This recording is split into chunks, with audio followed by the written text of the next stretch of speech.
بسم اللہ الرحمن الرحیم۔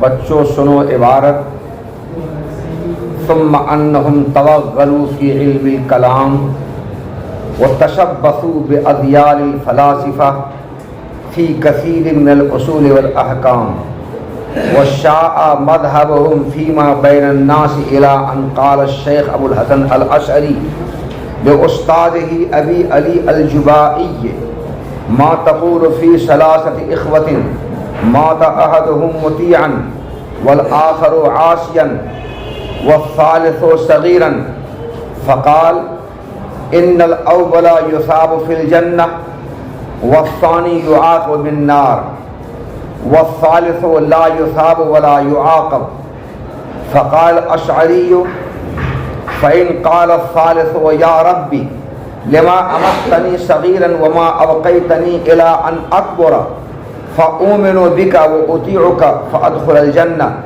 فماذا يقول الرب؟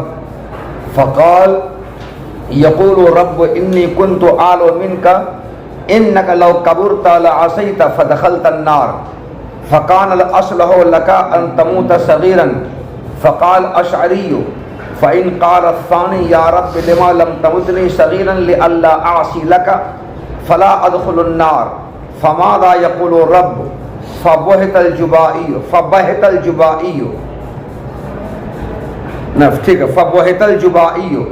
وترك الأشعري مذهبه فاشتغل هو ومن تبعه بإبطال رأي المعتزلة وإثبات ما ورد به السنة ومضى عليه الجماعة فسموا اہل السنت والجماعت۔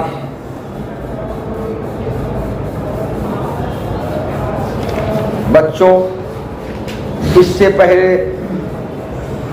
بتایا تھا کہ معتزلہ کی بنیاد کیسے پڑی، مذہب اعتزال کی بنیاد کیسے پڑی، یہ بتایا تھا۔ ابو علی جبائی مذہب اعتزال کا بانی، اس کا سرغنہ ہوا، اور اسی نے معتزلہ فرقے کی بنیاد ڈالی، مذہب اعتزال کی بنیاد ڈالی۔ حضرت حسن بصری رحمۃ اللہ علیہ ان کے استاد تھے۔ میں نے کل بتایا تھا کہ حضرت حسن بصری رحمۃ اللہ علیہ کی پیدائش سن 21 ہجری میں ہوئی اور وفات 110 ہجری میں ہوئی۔ حضرت حسن بصری رحمۃ اللہ علیہ جلیل القدر تابعی ہیں، انہی کے شاگرد ہیں ابو علی جبائی۔ حضرت حسن بصری رحمۃ اللہ علیہ کے والد کا نام ابو الحسن یسار تھا اور ماں کا نام حیرہ تھا۔ ماں کا نام حسن بصری رحمۃ اللہ علیہ کے والد کا نام ابو الحسن یسار تھا اور ماں کا نام حیرہ تھا۔ ابو الحسن یسار رحمۃ اللہ علیہ حضرت زید ابن ثابت رضی اللہ تعالی عنہ کے آزاد کردہ غلام تھے، اور حیرہ حضرت میمونہ رضی اللہ تعالی عنہا کی آزاد کردہ باندی تھی۔ تو ابو الحسن یسار اور حیرہ دونوں میاں بیوی غلام باندی تھے، دونوں شوہر بیوی غلام باندی تھے۔ انہی کی اولاد میں سے حضرت حسن بصری رحمۃ اللہ علیہ۔ میں نے کہا ابھی آپ کے سامنے کہ حضرت حسن بصری رحمۃ اللہ علیہ کی وفات سن 110 ہجری میں ہو گئی وفات، لیکن ان کی وفات کے بعد سن 137 ہجری میں خلیفہ ابو جعفر منصور عباسی نے حکومت سنبھالی۔ یہ میں تاریخ بیان کر رہا ہوں کہ علم کلام میں فلسفہ کی آمدش کیسے ہو گئی، علم کلام میں فلسفہ کیسے گھس گیا، اور علم کلام جو نقلی تھا وہ عقلی کیسے ہو گیا، یہ میں تاریخ بتا رہا ہوں۔ تو 137 ہجری میں جب خلیفہ ابو جعفر منصور عباسی نے حکومت سنبھالی تو اس نے بغداد میں ایک ادارہ قائم کیا، اس ادارے کا نام رکھا ادارہ بیت الحکمت۔ اس ادارے میں یونانی فلاسفہ کی کتابوں کے عربی میں ترجمے شروع ہوئے۔ یونانی فلاسفہ کی جو کتابیں تھیں وہ یونانی زبان میں تھیں، عربی میں ان کا ترجمہ شروع ہوا ادارے بیت الحکمت میں۔ جب ترجمہ شروع ہوا تو مسلمان تو یونانی زبان جانتے نہیں تھے، مگر ان کی کتابوں کا جب عربی زبان میں ترجمہ شروع ہوا تو مسلمان پہلی مرتبہ یونانی فلسفہ سے متعارف ہوئے، آشنا ہوئے، روشناس ہوئے پہلی بار۔ اور یونانی فلسفہ سے مسلمانوں کا تعارف ہونے کے نتیجے میں مسلمانوں کو اپنے مسلمان علماء کے علاوہ دوسرے مذاہب کے علماء اور متکلمین سے ان کا اختلاط ہونے لگا، بڑھنے لگا۔ تو مسلمانوں کا دوسرے مذاہب کے علماء اور متکلمین سے اختلاط اور روابط جو ہونے لگا، اس اختلاط اور روابط کے نتیجے میں نئے نئے مسائل اور مباحث کا وجود ہوا، نئے نئے مسائل اور مباحث کا وجود ہوا۔ مثلا عقیدہ جبر، عقیدہ قدر، عقیدہ اعتزال، یہ سارے عقائد کا وجود ہوا۔ مذہب معتزلہ، مذہب قدریہ، مذہب جبریہ کا وجود ہوا، اور ان کے نظریات اور ان کے افکار سامنے میں آئے۔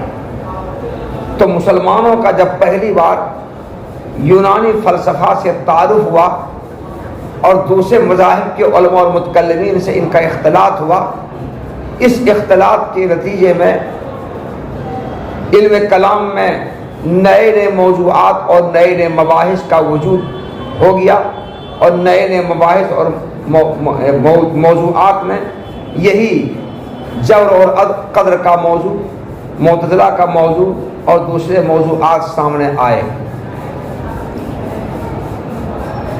مسلمانوں کا جو گروہ تھا اس گروہ کی قیادت دوسرے مذاہب کے علماء اور متکلمین کے مقابلے میں معتزلہ کر رہے تھے۔ کون کر رہے تھے؟ معتزلہ کر رہے تھے، مسلمانوں کی قیادت معتزلہ کر رہے تھے۔ مگر خلیفہ ہارون رشید کے زمانے تک معتزلہ کو کوئی خاص عروج حاصل نہیں ہوا، کوئی خاص ترقی حاصل نہیں ہوئی، اور کوئی زیادہ طاقت اس کو حاصل نہیں ہوئی۔ مگر مامون رشید کا انتقال 1998 میں جب ہوا، ہارون رشید کا انتقال 1998 میں ہوا، ان کے انتقال کے بعد مامون رشید نے خلافت سنبھالی، حکومت سنبھالی۔ مامون رشید مذہب اعتزال کا زبردست حامی اور معتزلہ کا پرجوش داعی تھا، اور فلسفہ اور عقلیت سے مرعوب تھا۔ اور مامون رشید چونکہ خلیفہ بنا، اس لیے معتزلہ سرکاری مذہب بن گیا۔ جو معتزلہ ہے وہ مسلمان ہے، محب وطن ہے، جو غیر معتزلہ ہے وہ دیش ورودی ہے اور وہ مسلمان نہیں ہے، جیسے ابھی سمجھا جا رہا ہے۔ جو بی جے پی ہے وہ محب وطن ہے، اور جو غیر بی جے پی ہے خاص مسلمان وہ محب وطن نہیں، وہ دیش ویرودھی ہے۔ تو اس وقت بھی یہی سمجھا جانے لگا۔ تو معتزلہ کو مامون رشید خلیفہ کے حکومت سنبھالنے کے بعد سرکاری سرپرستی حاصل ہو گئی، چھتر سایہ سرکار کا ہو گیا نا حاصل، سرکاری سرپرستی حاصل ہو گئی، اور معتزلہ سر چڑھ کر بولنے لگا، مت پوچھو، اس کو طاقت اور قوت سرکار کی مل گئی، جیسے B J P R S S کو سرکار کی طاقت ملی ہوئی ہے نا، مل گئی، اور یہ آپے سے باہر ہونے لگا، پاجامہ سے باہر ہونے لگا، اور معتزلہ اور علماء حق کے مابین ایک اختلافی مسئلہ جو چھڑا ہوا تھا پہلے سے، قرآن مخلوق ہے یا غیر مخلوق، تو علماء حق قرآن کو مخلوق کہتے تھے نہ غیر مخلوق کہتے تھے، اور معتزلہ قرآن کو مخلوق کہتے تھے۔ تو مامون رشید جو مذہب اعتزال کا زبردست حامی اور پرجوش داعی تھا، بہت سے علماء حق کو قرآن کو مخلوق نہ کہنے کے جرم میں اور غیر مخلوق کہنے کے جرم میں قتل کرا دیا، مار دیا صاف۔ قرآن کو تم غیر مخلوق مت کہو بلکہ مخلوق کہو، تب چھوڑ دیں گے، اور اگر غیر مخلوق کہو گے تو مار دیں گے۔ تو خلق قرآن کا قائل نہ ہونے، مخلوق نہ کہنے کی وجہ سے بہت سے علماء حق کو مامون رشید نے قتل کرا دیا۔ مامون رشید کا انتقال ہو گیا، اس کے بعد خلیفہ ہوا معتصم باللہ، معتصم باللہ کا انتقال ہوا، اس کے بعد خلیفہ ہوا واثق باللہ۔ مامون رشید نے اپنے بعد ہونے والے خلیفہ معتصم باللہ کو وصیت کر دی تھی کہ میرے مرنے کے بعد تم مذہب اعتزال کو اختیار کی رہنا، اور مذہب اعتزال کی پرچار پرسار کرنا، اسی کے نشر و اشاعت کرنا، اس کی تبلیغ و حمایت کرنا، جیسے کہ مامون رشید زندگی بھر مذہب اعتزال کی نشر و اشاعت میں، حمایت میں، تبلیغ میں لگے رہے۔ انہوں نے وصیت کی معتصم باللہ کو کہ میرے مرنے کے بعد تم بھی اسی میں لگے رہنا۔ وصیت کے مطابق معتصم باللہ نے مذہب اعتزال کو اختیار کیا، اور مذہب اعتزال سرکار کا سرکاری مذہب بن گیا، اور جو لوگ معتزلہ نہیں تھے ان لوگوں کو بڑا ستایا اور ان پر ظلم و ستم ڈھایا، ظلم و ستم کا نشانہ بنایا۔ خلیفہ معتصم باللہ بھی مر گیا، انہوں نے وصیت کی اپنے بعد میں آنے والے خلیفہ کو، اس کے بعد خلیفہ کون؟ واثق باللہ۔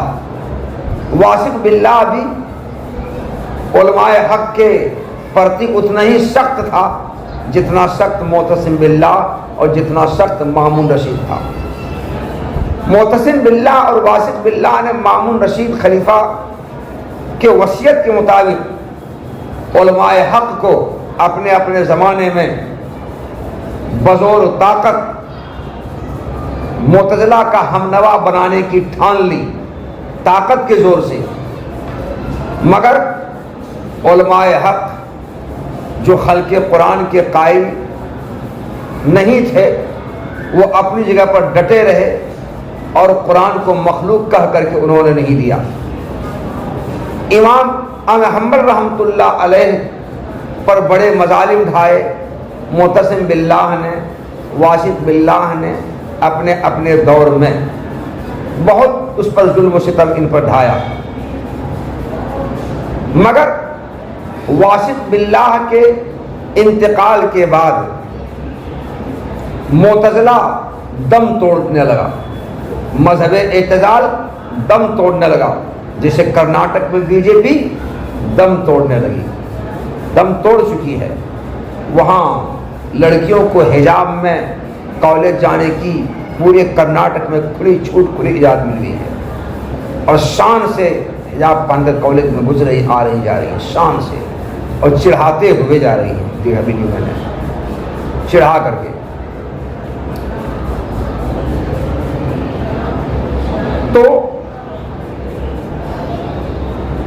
امام حنبل رحمۃ اللہ علیہ کو جتنا ستانا تھا ستایا، مگر واسق باللہ کے انتقال کے بعد مذہب اعتدال دم توڑ چکا، اس کی روح نکل گئی۔ گرچہ یہ معتزلہ کی روح نکل گئی، مگر امام احمد حنبل رحمۃ اللہ علیہ کی بے مثال عظیمت اور بے مثال قربانی کی وجہ سے دیگر مسائل ابھی بھی زندہ تھے، جیسے جبر و قدر کا مسئلہ، یہ مسئلہ زندہ تھا۔ تو ان مسائل میں علماء حق فلاسفہ کے ساتھ، معتزلہ کے ساتھ مناظرہ کرتے، مباحثہ کرتے، تو ان موضوعات اور مباحث میں علماء حق جب معتزلہ کے ساتھ مباحثہ کرتے اور مناظرہ کرتے تو معتزلہ ان موضوعات اور مباحث میں علماء حق کے مقابلے میں فلسفیانہ طرز استدلال اختیار کرتے، فلسفیانہ طرز استدلال اختیار کرتے، اور فلسفیانہ استدلال خالص عقلی تھا، خالص عقلی۔ اس فلسفیانہ طرز استدلال اختیار کرنے کی وجہ سے سامعین معتزلہ کو محقق اور مدقق سمجھتے تھے، لوگ اس کو بڑے محقق سمجھتے تھے، عقل مند سمجھتے تھے، اور معتزلہ کو حقیقت پر مبنی سمجھتے تھے۔ دوسری طرف علماء حق دیگر موضوعات اور مباحث کے اس بات میں معتزلہ کے مقابلے میں، فلاسفہ کے مقابلے میں قرآن و حدیث سے استدلال کرتے تھے، فلسفیانہ طرز استدلال اختیار نہیں کرتے تھے، جس کی وجہ سے محدثین کی اور علماء حق کی کمزوری محسوس کی جاتی تھی مباحثہ کی مجلسوں میں، مناظرہ اور مکالمہ کی مجلسوں میں۔ وہ ظاہر بات وہ عقلی دلیل پیش کر رہے ہیں اور یہ قرآن حدیث سے پیش کر رہے ہیں، تو سامعین کے سامنے علماء حق کی کمزوری محسوس کی جا رہی ہے۔ خود علماء حق کے جو شاگرد تھے، وہ شاگرد حضرات بھی اپنے اساتذہ کی کمزوری کو محسوس کرتے تھے اور معتزلہ کو طاقتور سمجھتے تھے۔ اس طرح مسلک سلف کی بے توقیری ہو رہی تھی اور علماء حق کی کمزوری نمایاں تو محسوس کی جا رہی تھی۔ یہ سلسلہ چلتا رہا۔ علماء حق نے حق کو ثابت کرنے کے لیے، عقائد حقہ کو ثابت کرنے کے لیے فلسفیانہ طرز استدلال کبھی اختیار نہیں کیا، نہ اس کی طرف توجہ دی جس کا رواج فلاسفہ کے اثر سے پڑ چکا تھا اور جس کو معتزلہ برابر اختیار کیے ہوئے تھے۔ اہل سنت والجماعت علماء حق نے اس کی توجہ کبھی نہیں دی، بس وہ متنازع فی موضوعات اور مباحث میں قرآن و حدیث ہی سے دلیل دیتے تھے، قرآن حدیث کے علاوہ باقی فلسفیانہ دلائل پیش نہیں کرتے تھے، جس کی وجہ سے محدثین کی اور علماء حق کی کمزوری اور مسلک سلف کی بے توقیری محسوس کی جا رہی تھی نمایاں طور پر۔ یہ سلسلہ چلتا رہا یہاں تک کہ 241 ہجری میں امام احمد حنبل رحمۃ اللہ علیہ کا انتقال ہو گیا، اور ان کے انتقال کے بعد اب دنیا اسلام کو ایک ایسی جامع شخصیت کی ضرورت تھی جو اسلامی عقائد کے ساتھ ساتھ عقلیت کے گلی کوچوں سے بھی واقف ہو، یعنی عقلی دلائل اور علوم عقلیہ سے بھی واقف ہو۔ ایسی شخصیت درکار تھی، ضرورت تھی ایسی شخصیت کی۔ اللہ تعالیٰ نے 260 ہجری میں اللہ تعالیٰ نے ابو الحسن اشعری رحمۃ اللہ علیہ کو اس شخصیت کے طور پر پیدا فرمایا، ابو الحسن اشعری رحمۃ اللہ علیہ کو۔ تو جیسی شخصیت کی ضرورت تھی ویسی شخصیت اللہ تعالیٰ نے ابو الحسن اشعری رحمۃ اللہ علیہ کی شکل میں بھیجا۔ ابو الحسن اشعری رحمۃ اللہ علیہ اسلامی عقائد کے ماہر تھے اور عقلی علوم، فلسفیانہ علوم سے ماہر تھے اور فلسفیانہ طرز استدلال بھی جانتے تھے۔ ابوالحسن عصری رحمۃ اللہ علیہ کے والد کا نام اسماعیل تھا. اسماعیل کی وفات 260 ہجری میں ہو گئی. کتنے میں؟ 260. ابوالحسن عصری رحمۃ اللہ علیہ بچے تھے, باپ کا انتقال ہو گیا کہ بچے ہیں. ان کی ماں نے وقت کے متکلم اور مذہب معتزلہ کے زبردست دائی اور بانی ابو علی جوائی سے نکاح کر لیا. کسے؟ ابو علی جوائی سے نکاح کر لیا. ابو علی جوائی کامیاب مدرس اور مصنف ضرور تھے, لیکن زبان و بیان پر ان کو کوئی خاص قدرت حاصل نہیں تھی. زبان میں لکنت تھی. اور ابوالحسن عصری رحمۃ اللہ علیہ کی والدہ نے ابو علی جوائی سے نکاح کر لینے کے بعد ابوالحسن عصری رحمۃ اللہ علیہ ابو علی جوائی کے آغوش تربیت میں پلنے لگے, بڑھنے لگے. انہی کی تربیت میں رہ کر کے پروان چلنے لگے, علم حاصل کرنے لگے. وقت نے کروٹ لیا. دیکھتے ہی دیکھتے ابوالحسن عصری رحمۃ اللہ علیہ بہت بڑے منازل ہو گئے.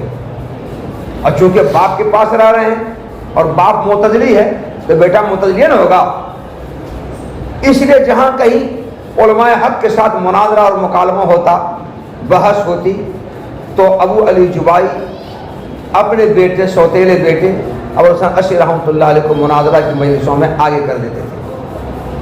اور ان کو زبان و بیان پر بڑی قدرت حاصل تھی.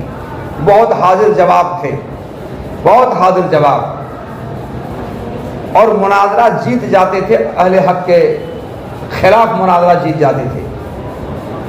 ان کی مقبولیت بڑھتی گئی. دیکھنے میں ایسا لگ رہا تھا کہ ابوالحسن عصری رحمۃ اللہ علیہ اپنے والد اور اپنے استاد ابو علی جوائی سے مناظرہ کی مجلسوں اور مباحثہ کی مجلسوں میں آگے بڑھ جائیں گے. دیکھنے میں ایسا لگ رہا تھا. اتنی مقبولیت ان کی بڑھتی گئی. مگر اللہ تعالیٰ کو ابوالحسن عصری رحمۃ اللہ علیہ سے کچھ اور خدمت لینا تھا, دین کے کوئی اور کام لینا تھا, اہل سنت والجماعت کے مسلک کا پرچار پرسار اور نشر و اشاعت کرانا تھا. اس لیے اللہ تعالیٰ نے وہ واقعہ پیش کرایا جس واقعے کا ذکر اس عبارت میں آگے ہے. واقعہ یہ پیش آیا, ابوالحسن عصری رحمۃ اللہ علیہ تو بیٹا ہیں, ابو علی جوائی استاد ہیں. ابو علی جوائی پڑھا رہے ہیں, یہ بیٹا ہے, وہ باپ ہے, یہ شاگرد استاد ہیں. باپ بیٹے کا رشتہ بھی, استاد شاگرد کا رشتہ بھی ہے. ابو علی جوائی پڑھا رہے ہیں, ابوالحسن عصری رحمۃ اللہ علیہ ان کے درس میں شریک ہیں. ابوالحسن عصری رحمۃ اللہ علیہ نے اپنے استاد سے پوچھا کہ استاد یہ بتائیے ان 3 آدمیوں کے بارے میں آپ کیا کہتے ہیں, 3 بھائیوں کے بارے میں, جن میں سے ایک بھائی تو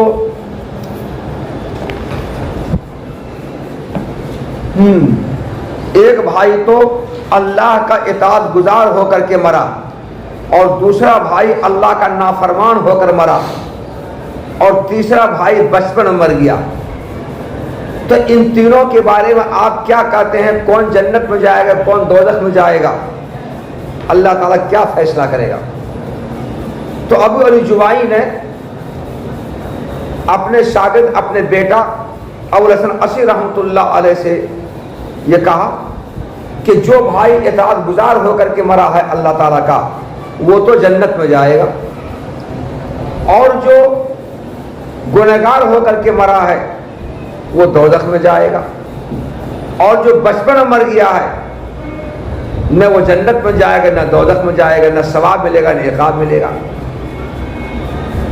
اس پر ابوالحسن عصری رحمۃ اللہ نے فرمایا کہ استاد محترم یہ بتائیے کہ تیسرا بھائی جو بچپن میں مر گیا, جو نہ جنت میں جائے گا نہ دوزخ میں جائے گا, اگر یہ اللہ تعالیٰ سے سوال کرے, اے پروردگار عالم, آپ نے مجھے بچپن میں کیوں مار دیا اور مجھے بڑا کیوں نہیں ہونے دیا, تاکہ میں بڑا ہو کر کے مومن ہوتا اور آپ کا اطاعت گزار ہوتا, اور اطاعت گزار ہو کر کے میں جنت داخل ہوتا. جیسے کہ بڑے بھائی کو اطاعت گزار ہونے سے جنت میں آپ نے دے دیا, اگر چھوٹا بھائی اللہ تعالیٰ سے سوال کرے گا تو اللہ کا جواب کیا ہوگا؟ تو ابو علی جبائی نے کہا کہ پروردگار عالم جواب یہ دے گا کہ میں تمہارے متعلق جانتا تھا، چھوٹے بھائی کو جواب دے گا، میں تمہارے متعلق جانتا تھا کہ تم بڑا ہونے کے بعد اللہ کی نافرمانی کرو گے، تم عاصی ہوگے، گنہگار ہوگے، اور جس کی وجہ سے تم جہنم میں داخل ہوگے۔ اس لیے تمہارے حق میں بہتر یہی تھا، مناسب یہی تھا، اچھا یہی تھا کہ تم کو بچپن ہی میں مار دیا جائے، تاکہ نہ بڑا ہوگے، نہ عاصی گنہگار ہوگے، نہ جہنم میں جاؤ گے۔ بچپن میں مر جاؤ گے تو کم سے کم جہنم میں جانے سے تو بچ جاؤ گے، اور جنت میں نہیں جاؤ گے مانا، لیکن جہنم جانے سے بچ جاؤ گے۔ اللہ اس کو یہ جواب دے گا، کیونکہ معتزلہ کا عقیدہ یہ ہے کہ بندوں کے حق میں جو چیز اچھا اور مناسب ہے اللہ تعالیٰ کو اس کا عطا کرنا واجب ہے۔ بندے کے حق میں جو چیز بہتر ہے، اصلح ہے، مناسب ہے، اللہ تعالیٰ پر واجب ہے یہ ہے کہ بندے کو وہ دے۔ کہ جب بچے کے حق میں یہ بہتر ہے، اصلح ہے، مناسب ہے کہ اس کو بڑا ہونے دیا جائے تاکہ بڑا ہو کر اطاعت گزار بن کر جنت میں جائے، تو پھر بچہ پوچھے گا اللہ سے، تو اللہ کیا جواب دے گا؟ تو ابو علی جبیر نے جواب دیا کہ میں تمہارے متعلق جانتا تھا کہ تم بڑا ہونے کے بعد نافرمان ہوگے، اس سے تمہارے حق میں بہتر اور مناسب یہ ہے کہ تم کو بچپن میں مار دیا جائے تاکہ نافرمان ہو کے تم جہنم میں نہ جاؤ اور سدا میں بھگتو جلو نہیں۔ اس پر ابو الحسن عشری رحمۃ اللہ علیہ نے اپنے استاد ابو علی جبائی سے کہا کہ حضرت یہ فرمائیے کہ دوسرا بھائی جو گنہگار ہو کر جہنم میں داخل ہوگا، وہ اگر اللہ تعالیٰ سے کہے گا کہ پروردگار عالم مجھے آپ نے بچپنے میں کیوں نہیں مار دیا، مجھے بڑا کیوں ہونے دیا، نہ میں بڑا ہوتا، نہ عاصی نافرمان ہوتا، نہ جہنم میں جاتا، مجھے آپ نے بچپنے میں کیوں نہیں مار دیا تاکہ میں نہ آپ کی نافرمانی کروں اور نہ جہنم میں جاؤں۔ بچپنے میں مرنے کے بعد کم سے کم جہنم سے تو بچ جاؤں گا نا، ٹھیک ہے جنت میں نہیں جاؤں گا لیکن جہنم میں تو بچ جاؤں گا۔ میرے حق میں اصلح اور بہتر یہی تھا، مجھ کو بچپن مار دیتے آپ۔ جب یہ دوسرا بھائی اللہ سے سوال کرے گا اللہ کیا جواب دے گا؟ اس پر ابو علی جبائی ہکا بکا رہ گیا۔ کیا رہ گیا؟ ہکا بکا رہ گیا، کوئی جواب نہیں ہوا۔ ابو علی جبائی معتزلہ تھا، اور معتزلہ کا عقیدہ مسلک ان کا یہ ہے کہ اصلح للعباد کا عطا کرنا بندے کو اللہ پر واجب ہے۔ جو چیز بندہ کے حق میں مناسب ہے، بہتر، اچھا ہے، اللہ پر واجب ہے کہ بندہ کو وہ دے۔ یہ معتزلہ کا عقیدہ ہے۔ اس عقیدے کی بنیاد پر ابو الحسن عشری اور ان کے استاد شیخ علی جبائی کے درمیان یہ گفتگو، یہ بات چیت ہوئی، جس بات چیت میں دوسرے سوال پر ابو علی جبائی ہکا بکا رہ گیا، کوئی جواب نہیں دے پڑا۔ وہیں سے ابو الحسن عشری رحمۃ اللہ علیہ کے دماغ میں یہ بات پیدا ہوئی کہ معتزلہ کا جو مذہب ہے یہ سب سرسری مذہب ہے اور یہ سب کہنے کی باتیں ہیں، حق وہ نہیں ہے، حق وہی ہے جو علماء حق کا مذہب ہے، سچ وہی ہے، درست وہی جو علماء حق کا مذہب ہے، اور یہ سب کھلونا مذہب ہے، اس مذہب میں کوئی صداقت، کوئی سچائی نہیں ہے۔ اسی وقت سے ابو الحسن عشری رحمۃ اللہ علیہ کے دل و دماغ میں مذہب اعتزال کے خلاف نفرت پیدا ہوئی، بغاوت پیدا ہوئی۔ اب تک تو معتزلہ کی آبیاری کر رہے تھے نا، انہیں کی سینچائی کر رہے تھے، ساتھ دے رہے تھے نا، انہیں کی نشر و اشاعت کر رہے تھے نا، مگر اس واقعے کے بعد مذہب اعتزال کے خلاف ان کے دل و دماغ میں نفرت اور بغاوت پیدا ہوئی، اور جامع مسجد کی سیڑھی پر چڑھ کر کے انہوں نے لوگوں کو اعلان کیا، ممبر پر چڑھ کر کے اعلان کیا کہ لوگوں، اب تک میرا مذہب اعتزال تھا اور معتزلہ کا میں پرچارک تھا، ان کا مولد تھا، ان کی نشر و اشاعت کرتا تھا، اور اب میں مذہب اعتزال سے توبہ کرتا ہوں، میرے فلاں فلاں عقائد تھے، ان عقائد سے میں توبہ کرتا ہوں، اور اب آج سے میرا مذہب وہ نہیں رہا جو معتزلہ کا مذہب تھا، بلکہ آج سے میرا مذہب علماء حق کا مذہب بن گیا، جو علماء حق کا مذہب وہی میرا مذہب ہے، آج سے معتزلہ کا مذہب میرا نہیں رہا۔ یہ اعلان کیا انہوں نے جامع مسجد کے ممبر پر چڑھ کر کے، اور اسی دن سے یہ احادیث نے جو طریقہ بیان کیا ہے اور صحابہ جس طریقے پر چلے ہیں، عمل پیرا رہے ہیں، اسی طریقہ کی آویاری اور اس کی نشر و اشاعت میں لگ گئے، اور اسی دین سے ابو الحسن عشری رحمۃ اللہ علیہ اور ان کے متبعین اہل سنت والجماعت کہے جانے لگے۔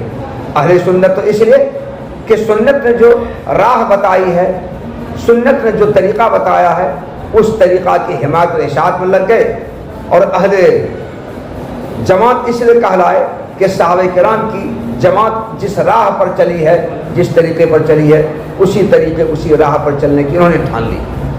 اس لیے ابو الحسن عشری رحمۃ اللہ علیہ اور ان کے ماننے والے جو متبعین تھے، اسی دین سے سب کیا کہے جانے لگے؟ اہل سنت والجماعت کہے جانے لگے۔ اس طرح اہل سنت والجماعت کی بنیاد یہ پڑی، اور علم کلام میں عقلی دلیل گھس گئی، علم کلام میں عقلی دلیل گھس گئی۔ پہلے نقلی تھا، اب عقلی ہو گیا، تو اب علم کلام میں عقلی دلائل گھسنے کے بعد یہ علم کلام عقلی بن گیا، نقلی ہٹ کر کے۔ تو دو باتیں ہوئی، ایک تو اہل سنت والجماعت کی بنیاد پڑ گئی، اور علم کلام جو پہلے نقلی تھا وہ کیا بن گیا؟ عقلی بن گیا، کیونکہ معتزلہ نے اس کو اپنے عقل سے اور اپنے زور زبردستی سے علم کلام کے مباحث اور موضوعات میں علماء حق کے مقابلے میں فلسفیانہ تجزیہ اختیار کرنے لگے، جس سے علم کلام میں عقل کی آمیزش ہو گئی اور نقل مغلوب ہو گیا۔ یہ تاریخ ہے، کتاب دیکھو۔ ثم انہم توغلوا فی علم الکلام، پھر بے شک معتزلہ علم کلام میں حد سے زیادہ مشغول ہو گئے، توغلوا میں گھس گئے، اور معتزلہ نے فلاسفہ کے دامن کو بہت سے اصول و احکام میں تھام لیا، اور معتزلہ کا مذہب لوگوں کے درمیان اتنا پھیل گیا کہ شیخ ابو الحسن عشری رحمۃ اللہ علیہ نے اپنے استاد ابو علی جبائی سے کہا، آپ ان تین بھائیوں کے بارے میں کیا کہتے ہیں جن میں سے ایک کی موت اطاعت گزار ہو کر ہو گئی اور دوسرے کی موت گنہگار ہو کر کے ہوئی اور تیسرے کی موت بچپنے میں ہو گئی؟ تو ابو علی جبائی نے کہا، پہلے کو جنت میں ثواب دیا جائے گا اور دوسرے کو جہنم کے ذریعے سزا دی جائے گی، اور تیسرے کو نہ ثواب دیا جائے گا اور نہ سزا دی جائے گی۔ اس پر ابو الحسن عشری رحمۃ اللہ علیہ نے فرمایا کہ اگر تیسرا بھائی یہ کہے، اے میرے رب، مجھے آپ نے بچپن میں کیوں نہیں مار دیا اور مجھے بڑا ہونے تک آپ نے زندہ کیوں رکھا، تاکہ میں آپ پر یا رب لما امتنی، مجھے بچپن میں آپ نے کیوں نہیں مار دیا اور مجھے بڑا ہونے تک کیوں نہیں باقی رکھا آپ نے، تاکہ بڑا ہو کر میں آپ پر ایمان لاتا اور آپ کا اطاعت گزار ہوتا اور پھر جنت داخل ہوتا۔ تو اے استاد بتائیے کہ رب کیا جواب دے گا؟ فماذا یقول رب؟ تو استاد ابو علی جبائی نے کہا کہ رب جواب یہ دے گا کہ میں تمہارے متعلق یہ جانتا تھا کہ تم اگر بڑے ہو جاؤ گے تو تم اللہ کے نافرمان ہو جاؤ گے، جس کے نتیجے میں تم جہنم میں داخل ہوگے، اس سے تمہارے حق میں بہتر یہی تھا کہ تم بچپنے میں مر جاؤ۔ اس پر ابو الحسن عشری رحمۃ اللہ علیہ نے سوال کیا کہ حضرت، اگر دوسرا بھائی یہ کہے، اے میرے رب، دوسرا بھائی جو گناہگار ہو کر بڑا ہو کر مرا، اے میرے رب، مجھے آپ نے بچپن میں کیوں نہیں مار دیا تاکہ میں آپ کی نافرمانی نہ کرتا اور اس کے نتیجے میں جہنم میں داخل نہ ہوتا، تو رب کیا جواب دے گا؟ اس سوال پر ابو علی جبائی ہکا بکا رہ گئے، اور ابو الحسن عشری رحمۃ اللہ علیہ نے ابو علی جبائی کے مذہب کو چھوڑ دیا۔ پھر اس کے بعد ابو الحسن عشری رحمۃ اللہ علیہ اور ان کے متبعین معتزلہ کے عقائد کے ابطال میں لگ گئے، رائے من عقائد، معتزلہ کے اعتقادات کو باطل کرنے میں لگ گئے اور اس طریقے کو ثابت کرنے میں لگ گئے جس طریقے کو حدیث نے بیان کیا ہے اور جس طریقے پر صحابہ کرام کی جماعت عمل پیرا رہی ہے۔ اسی وقت سے ابو الحسن عشری اور ان کے متبعین اہل سنت والجماعت کہے جانے لگے۔ تو اہل سنت والجماعت کی بنیاد اس طرح سے پڑی ہے۔ بچوں، اب اگلا سبق